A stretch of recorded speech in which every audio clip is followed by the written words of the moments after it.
Okay, I'm going to work through some of the questions on the 2-4 section of calculus called the chain rule. I updated the assignment to extend it to 95 odds, so please make note of that. Excuse me. Number 63, I'm going to find the derivative. Keep the 3 out front. Power, base,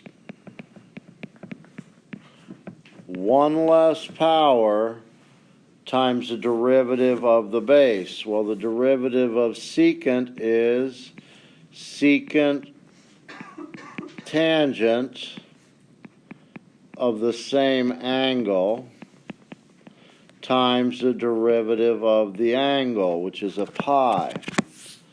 So first I realized that this thing meant 3 and then the secant of pi t minus 1, the whole thing squared. That's why I did power, base, 1 less power, derivative of base. The derivative of secant is secant tangent, same angle, derivative of angle. I know it's a lot here. So to rewrite this, 3 times 2 would be 6. Secant times secant would be secant squared, because the angles are the same, times tangent. Give me 1 second to look at this, but I believe that would be your derivative. Sorry, I missed a pi, so it should be 6 pi times secant squared. I forgot this pi when I multiply them out. Okay, 63 followed by 65. This could be called x to the 1/2. If you wanted to rewrite that, you could call it x to the 1/2. Notice this next one is not sine squared. The square is on the angle, so I might just go ahead and square the angle on my rewrite. So I squared the 2 and I squared the x. Notice I have not taken the derivative. I'm about to take the derivative, dy dx. Power base, 1 less power, derivative of base, makes my first one. I hope it's getting more familiar. The derivative of square root of x is 1 over 2 square root of x. I would keep the 1/4 out as a constant. What's the derivative of sine? Cosine of the same angle times the derivative of the angle, which is 8x. 8x times 1/4 is 2x, and it would be cosine 4x squared. To match more like the book, they don't have a 4x squared. They call it a 2x quantity squared. Either of these last couple mean the same thing. We could write it with a common denominator, but I believe they're going to leave it like this. I will check.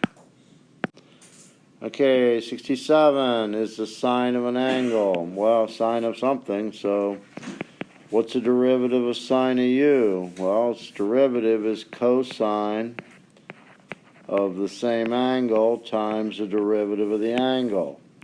So I'm going to see if I can find the derivative of sine of this. The derivative of sine is cosine of the same angle times the derivative of the angle. What's the derivative of tangent? Secant squared of the same angle times the derivative of the angle. So, I did the derivative of sine as cosine of u, so this is the cosine of u. And this is the u prime. The derivative of tangent is secant squared, same angle, derivative of the angle. So the only thing you might do is just call it a 2. Just pull that out front. I don't see much else you could do with this. Times what? Secant squared of 2x. There's not much more you could do to that. Okay, after 67, let's look at one like 73.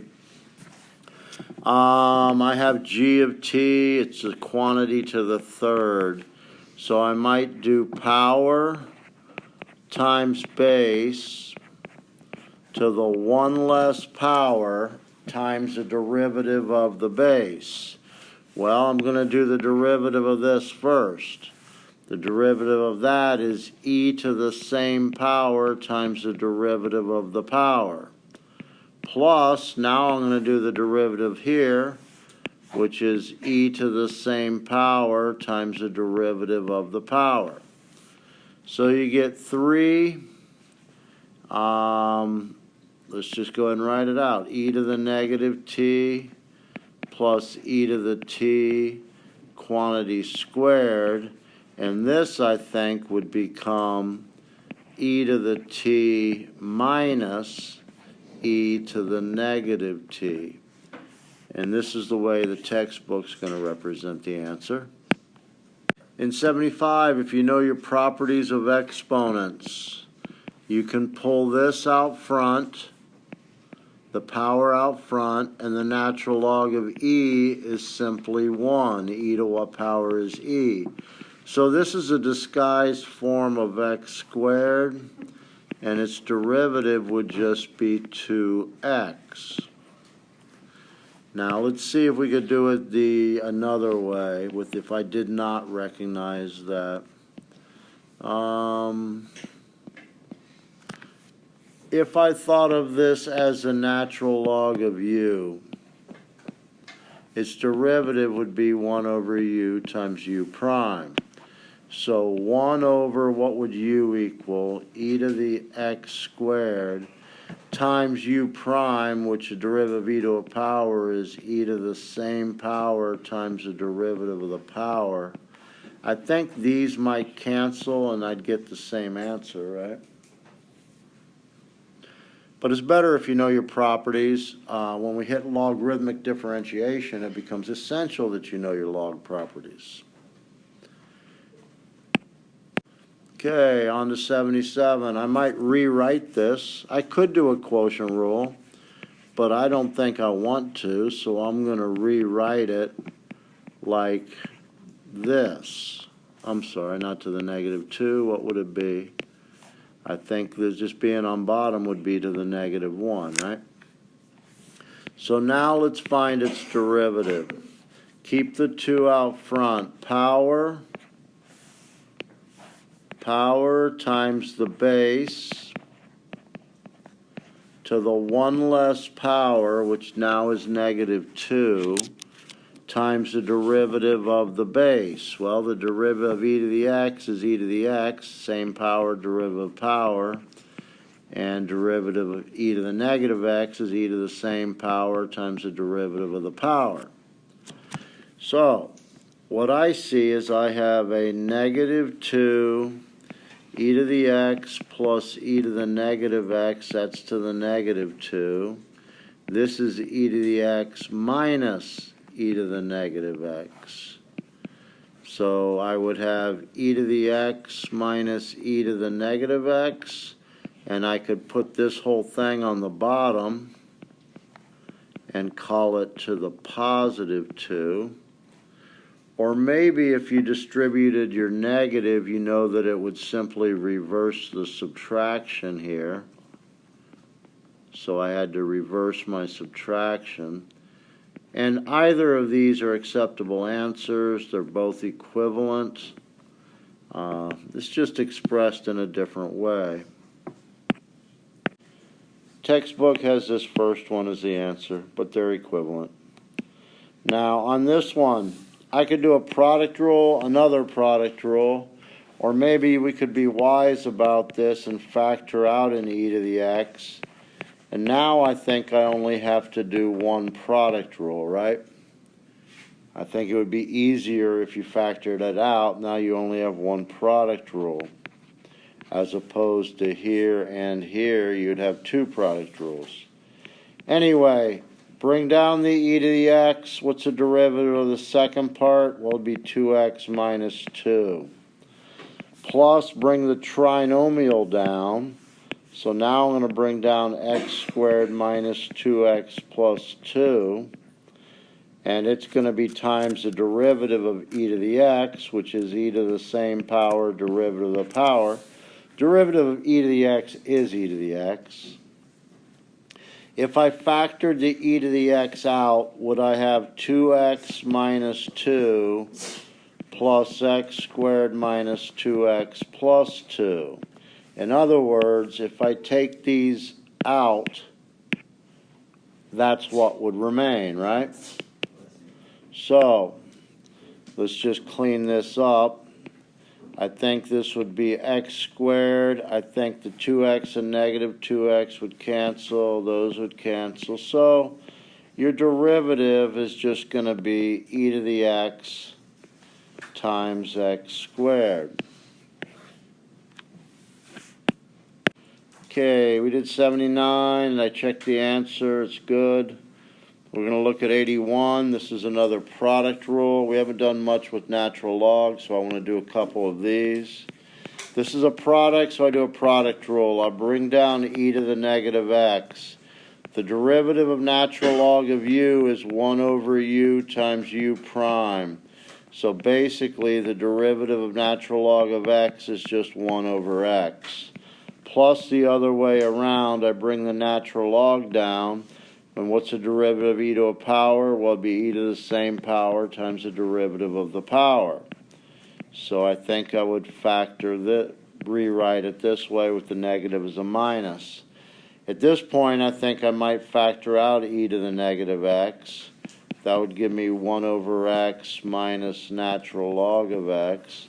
I don't take negative exponents, so you're going to have to probably rewrite it somehow. I'd imagine the book has something like this. I could write it with a common denominator. I'm going to see what they have. Yes, this is the answer for 81. And finally, after 81, I'm going to probably jump to number 91 just to see how you would want to do this most easiest, or in the easiest manner. I think it would be best to know our log properties. Do you know the log of a over b could be written as log a minus log b? So that's what I'm going to do right here. Instead of taking the derivative, I'm going to call it the log of the top minus the log of the bottom. If you notice, when you take the derivative of natural log of u, the formula is 1 over u times u prime. It could also be u prime over u. So if I did u prime over u, would this be 1 over x? Minus u prime over u. And that would be its derivative. Now we might get a common denominator. I'll see if 91 does put it as a common denominator. So I need to get a common denominator here. Between these, the common denominator, you just multiply the two, would be x times x squared plus 1. This first one it has the x, it needs the x squared plus 1, making an x squared plus 1 on top. Now this other one needs the x, making this 2x squared. So simplifying the top, 1 minus x squared, and I believe this is the answer that they have in the textbook. Anyway, try these, do your best, and I hope these help. Good luck.